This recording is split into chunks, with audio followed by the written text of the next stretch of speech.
Hello, I'm Father Michael Irwin, and I'm your pastor here at St. Katharine Drexel Parish. Our job today is to walk you through on a tour of the church, to be able to show you the various projects that are going to be in store for us as we go into our renovation process here at the parish. That way we get to know the realities of the building. When we do this, we hope to point out a lot of the good things that are happening within this building, but also to be able to point out the things that we know need to be addressed. Now, some of them need to be addressed because we did an architectural study to be able to figure out the engineering components of the building, just to make sure it's feasible. Can this building, though we think it's wonderful, be renovated, and is it worth renovating?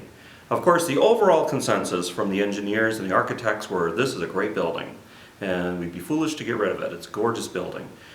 And it can be renovated into modern term liturgies and to be able to handle our capacity and the needs going into the future. So that's all a bunch of really good news.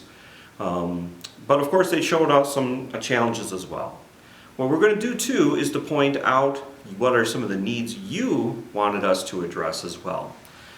2 years ago we did a survey process for the entire parish asking what it is that you would want when it came to this renovation of our church.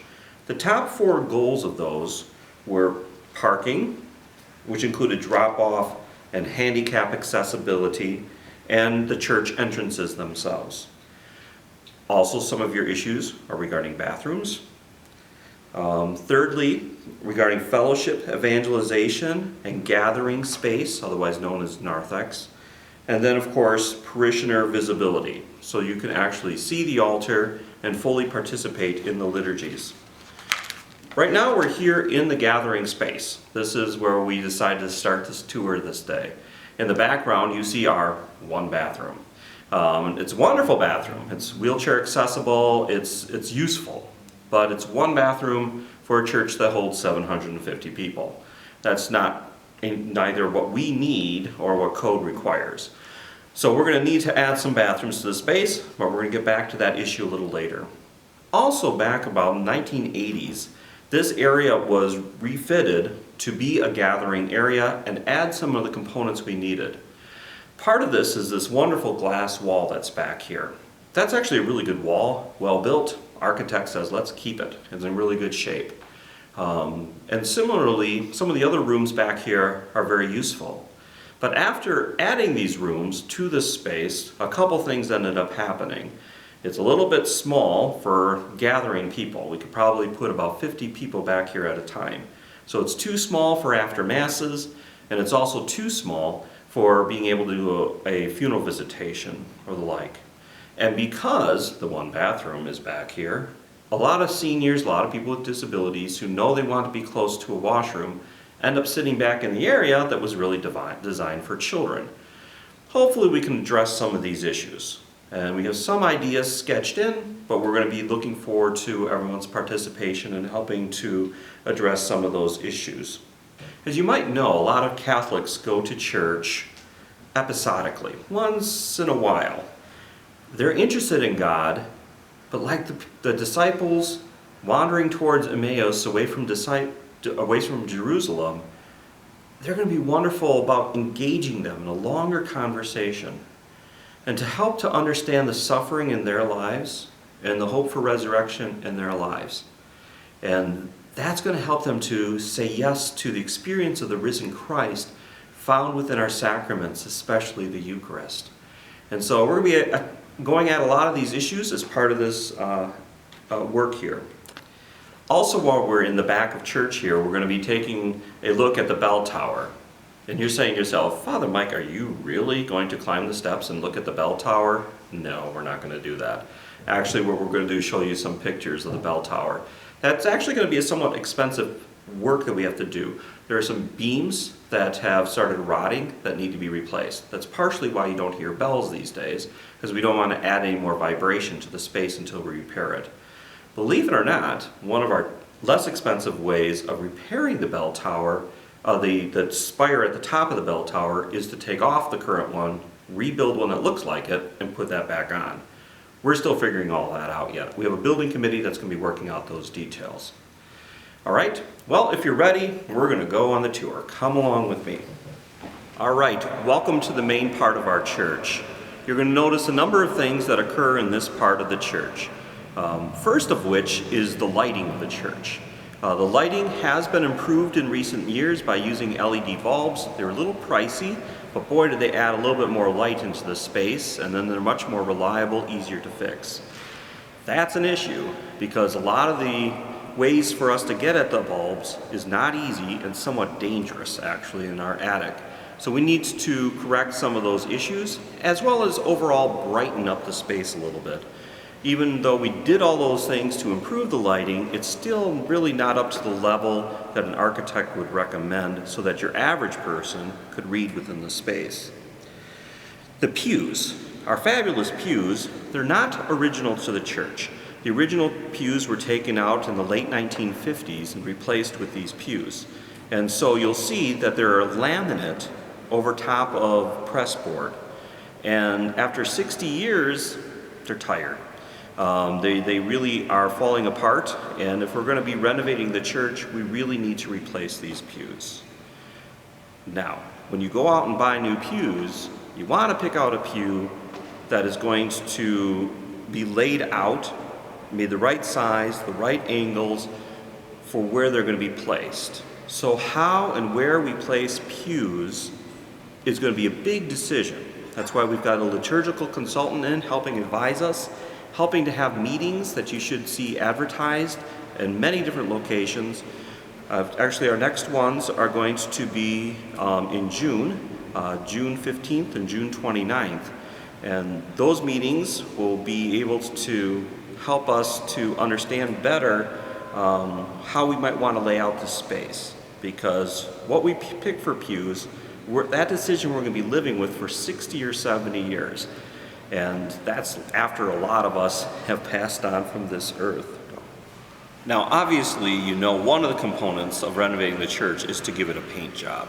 Again, the paint job was done sometime in the late 1980s, and so it's looking tired. It's time for a repaint job. We kind of know that is happening, and of course we're going to put much thought into what that paint color is so that it really works well for liturgy, not only for us today, but again, over the course of the next 30 years.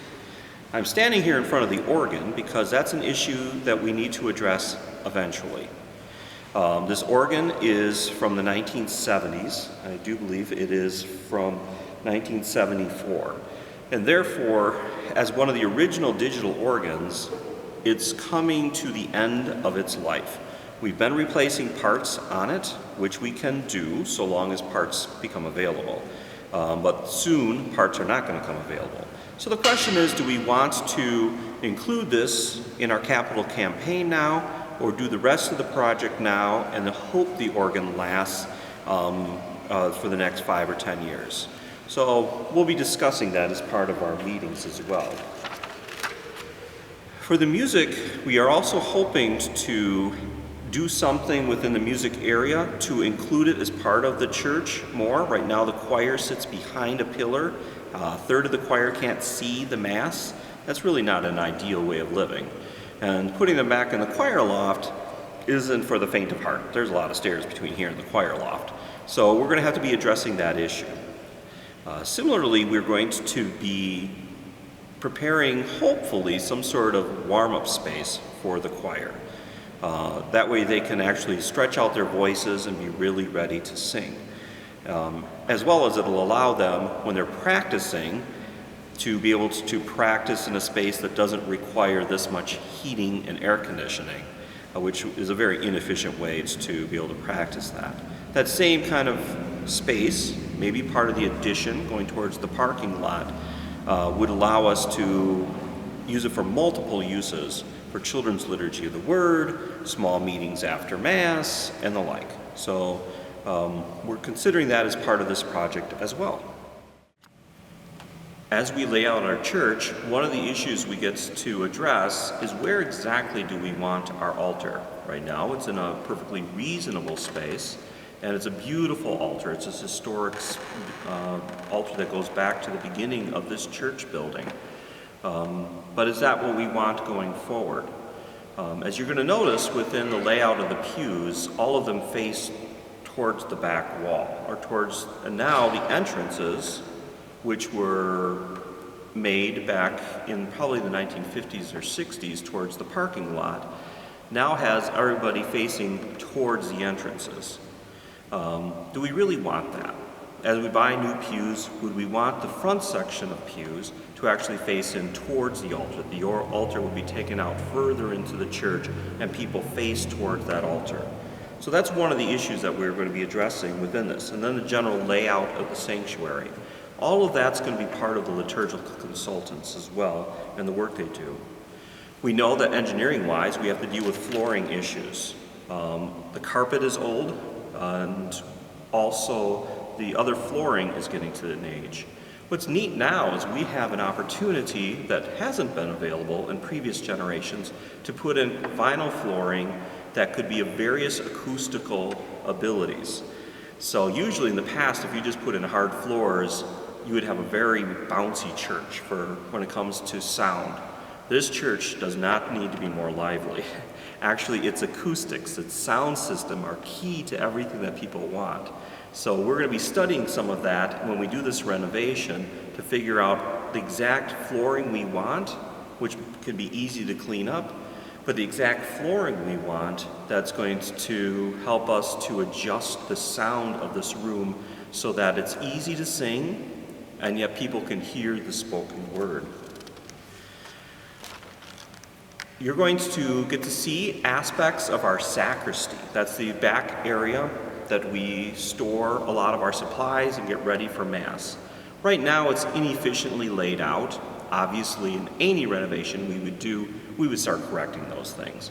For example, our various Eucharistic vessels, bowls and chalices and the like, are on the opposite side as the sink that you have to use to clean them.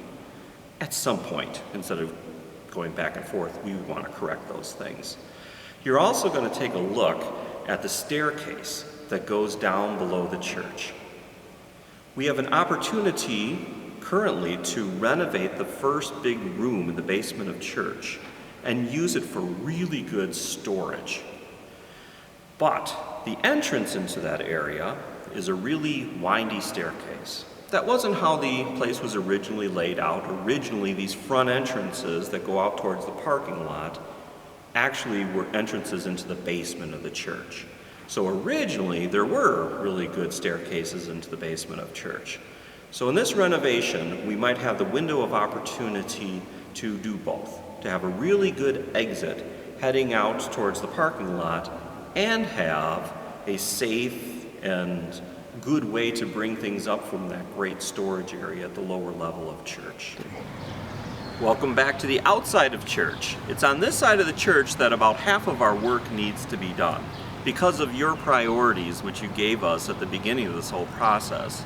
The ramp that you see behind us was a great attempt to be able to make the church accessible, but it does need repairs very badly, as you might well know, and it's at an angle that is really inappropriate. But probably the most important issue there right now is that it's outside.